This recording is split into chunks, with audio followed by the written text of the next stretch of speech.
بسم الله الرحمن الرحيم. ألهاكم التكاثر حتى زرتم المقابر، كلا سوف تعلمون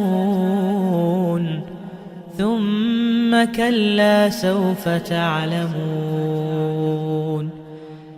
كلا لو تعلمون علم اليقين لترون الجحيم ثم لترونها عين اليقين ثم لتسألن يومئذ عن النعيم.